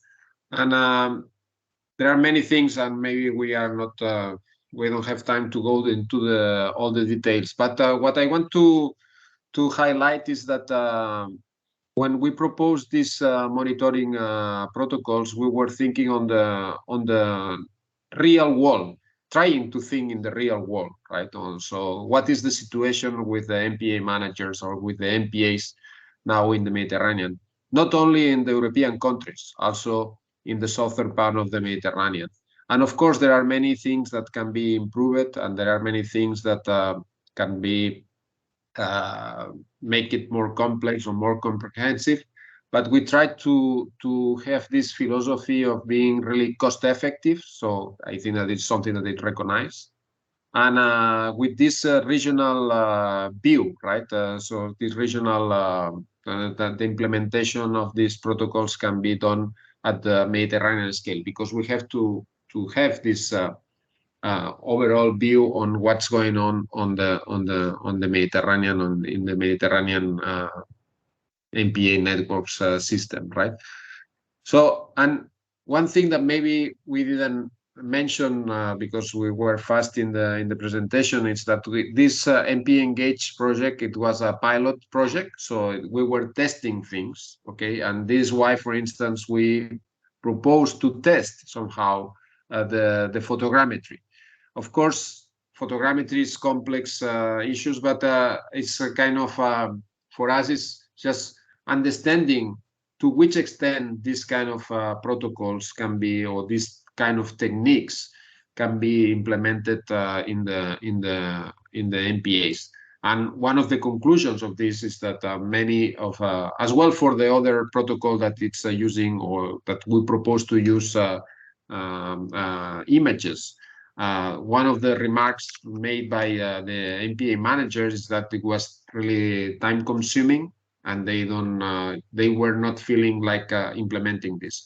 But this doesn't mean that we don't see that these technological improvements are there, and we can keep pushing, and the technological improvements make the things that in the future will be easier. For instance, in the species recognition or in the traits recognition of the landscape, and the data treatment for the photogrammetry, for instance, right? So yeah, I think that this is important to keep in mind, that it's something that we will be adapting to the situation, both in the technological side and in the MPAs, capacity that they have. But Clear. The idea, just a last comment. The idea is that if we see now and we check what is the situation on the monitoring data series that exist in the MPAs, I can be provocative and say that there is almost nothing, and we are not so far from this. There is, if you see for time series in MPAs on monitoring, which are building time series, they are not there, or they are just few examples that we can go and check and show. But we have 1,300 MPAs right now. And if you look at what are the monitoring activities in these 1,300 MPAs, it's nothing. So we have to start for providing them something really simple to implement, and something that is starting the process, right? Yeah. Thank you. Fully agree and clear. Lorenzo. Yes, I add one thing to what Kim already said. That is true, that for us more simple is better. And for example, in our case, the monitoring protocol that we test but don't implement in the future, or maybe once every, I don't know, 5 years, are the photogrammetry, but also because we have the team of Carlo Cerrano that usually come to our MPA to do this kind of study, and the rapid benthic detection, that is a very good protocol for sure, provide a lot of information, but is very time consuming. You have to go underwater to take picture, 30 pictures per dive, and is not a big deal. Yeah, you need to have a quite good camera, but it's something not very time consuming. The problem is the elaboration of the data, because for example, the first picture you need, I don't know, 1 hour to elaborate them. In I don't know, something like 100 of picture, it can be something not possible for an MPA. Indeed, we did this activity with the researcher of the University of Genoa. But the other protocols, for example, we try also to take picture, and we continue to take picture in during the mortality assessment activity. But the problem, if you have to, I don't know, to understand the status of a Paramuricia clavata, Gorgonian, in the picture is very difficult and more time consuming than do directly on the field. And if you have the mucilage, for example, that you always have the mucilage, in the picture you cannot understand if under the mucilage the colony is healthy or is damaged. So some kind of activity are better to do in situ, in my opinion. Way. Yeah, in a traditional way, or in both. But some information that you have on the field cannot be taken, or can be taken, but more difficulty in let's say remote way. Okay. Other reactions, comments?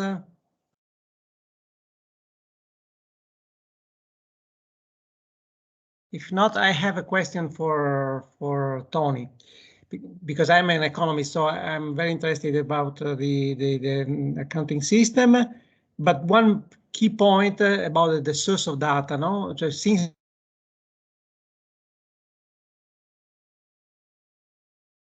you presented, no, was provided by the tourists.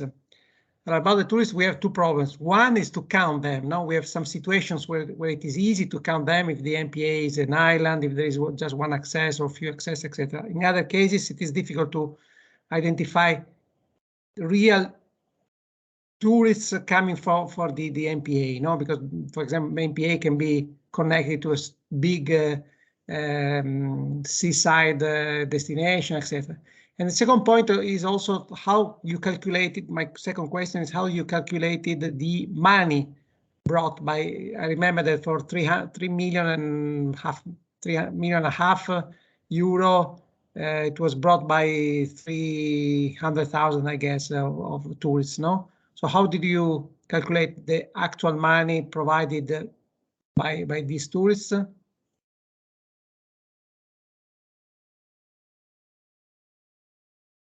Tony, you are mute. You have to open the mic. Yeah, sorry. Thank you. Thank you for the question.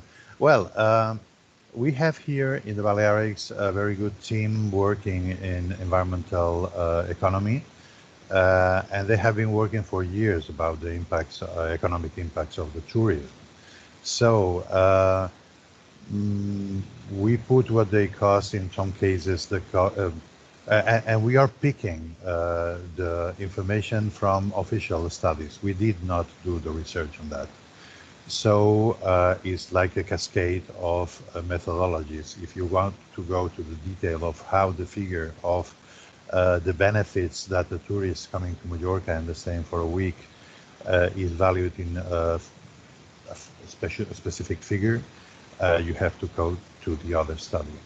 But we are doing references to this specific thing. So it's about figures of how many hotels, how many we have been in contact with the different hotels that are in the place, and there is also this, you know, this system of the costo del viaje, the cost of the trip, on depending on the mean. Because we don't have a specific data, it's all this information can be tuned up if the partners or the people that is in the loop sees the benefits of having more detailed information. But when you go to the hotels and you ask them, and please give me the nationalities of the people coming. So, and more also in times of pandemics, the relation has not been so close with the people that provide information, so we had to dig on more official things. So it's all about figures, numbers of tourists coming, what the expenses of the tourism, how many tourists comes to the diving centers. It was a very curious, if I can explain in 2 minutes, the diving centers. The diving centers that we used to explain to the managers that these are getting benefits for the general economy. We were having, it was something like €500,000 that came from these divings. But of course, the diving centers are taking only €60 per dive, and that's all. But the benefits is like a train, no? La locomotora, the driving the train. But this diving in these marine reserves gives all this economic activity that does not mean benefits, direct benefits for the diving centers. So the diving centers will telling us, the tax authorities will come for us and will ask why we are declaring these benefits and you are talking about the benefits. Okay, you have to be, or lesson on that is that you have to be with terminology, the terms you use. When we talk about benefits, we are not talking about the benefits from the enterprises, the real benefits after income, expenditure benefits that goes to tax. We are talking about the economy that moves around the place. So when we talk about benefits, we are talking about big numbers, about brutto. Okay. And please go, and we can keep on with this discussion. We can go to the document and we check for the specific details that I don't have. Yeah. Thank you so much. Thank you. I don't know if there are other comments because we are close to the end of the webinar.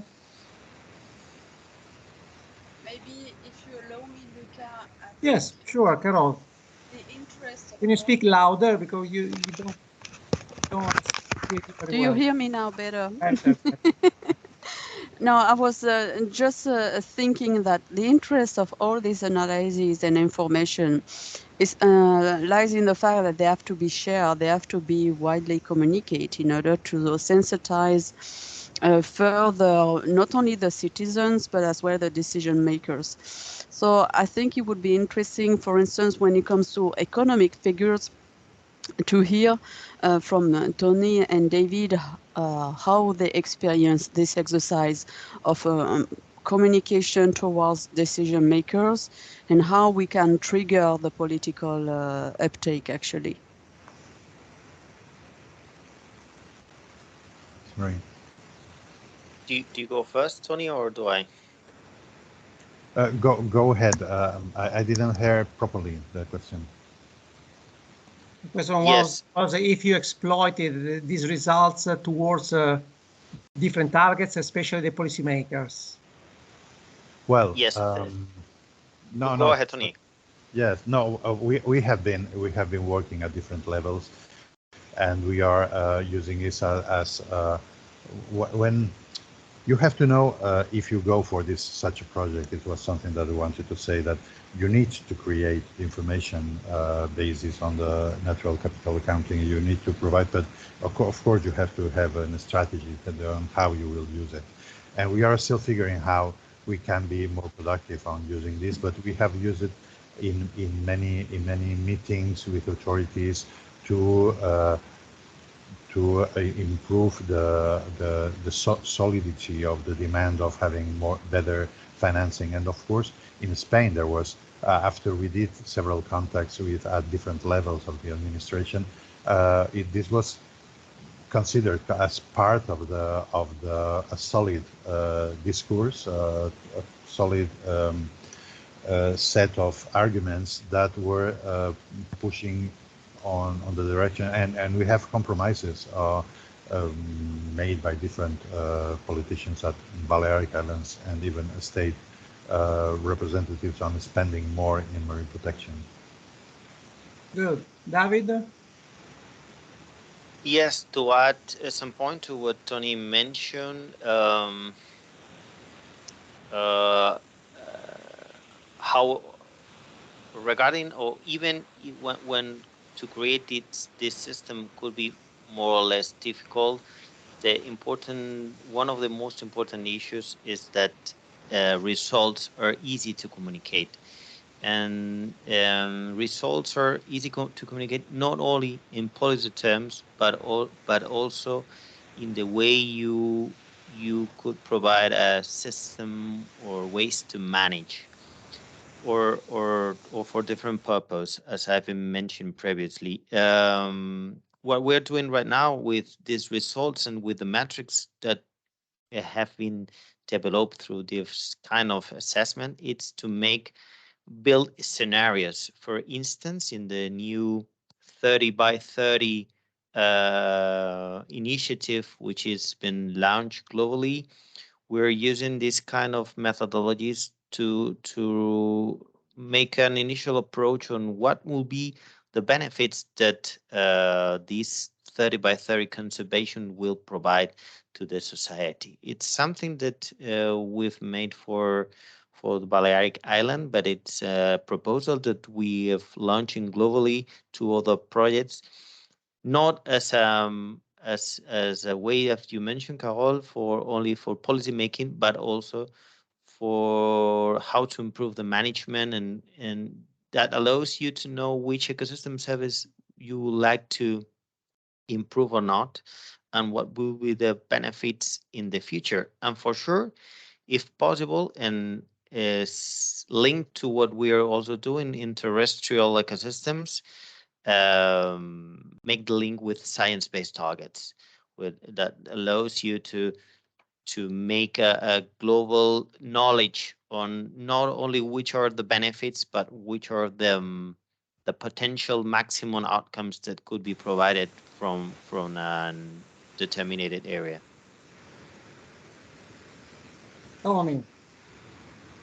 I just had something in the chat that was in June, just before that. You know that we made a final capitalization event of MPA Engage and MPA networks together in Palma and in Barcelona. So this means that we were working strongly together. And some days before this meeting in Palma and Barcelona, Marillas was in Madrid in Ocean Day and was presenting and asking for more funding.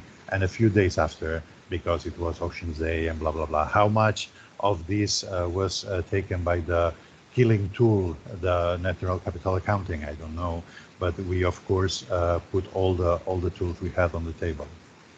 Good. David? Yes, a short comment. Just to make you understand the importance of what this kind of metrics is getting, we've been invited for next week to the World Ocean Congress, which is a congress very much focused on how to finance marine areas, just to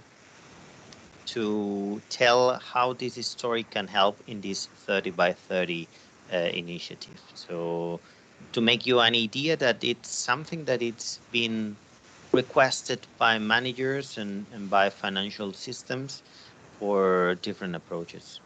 So you will be in Vancouver at Impact 5 early next year? Not yet, but I will. So possible. we have to make sure you are there, the International MPA Congress. Okay, I'll be in Montreal at the end of this year for the Global COP on the Biodiversity. CBD COP, yes. CBD COP, but happy to be there. Okay. Perfect. Thank you so much. I see Liz looking at me for the time. No, I mean, I thank a lot the speakers, but also the attendees that stayed with us for 2 hours, but I guess that they received a lot of interesting information on actual activities carried out and proved to be effective. So I think that it was very interesting also to put together these two projects. So I leave Liz to close, and I thank you all for your participation. Thank you very much, Luca, and thank you to all the speakers. I don't know if we have still some remaining question in the audience, so please feel free. It's your last chance to ask a last question. Maybe I see Luigi from Tuscany. Do you have some comments for us today? No, thank you. Just No, thanks everybody. It was very interesting. Thanks a lot. Thank you for being here. I hope you enjoyed the webinar. I just wanted to remind you that we will send you a satisfaction survey, so please fill it in. It's very useful also for us and for improving the next series, maybe if we can in the upcoming year. And I will also remind you about the MBPC final event that will take place, as I told you in the beginning, from the 2nd to the 4th November in Brussels, and we are waiting for you there. Thank you so much for being here today, and I wish you a very good weekend. Thank you. Thank you. Bye. Thank you for having us. Bye-bye. Bye-bye. Bye-bye.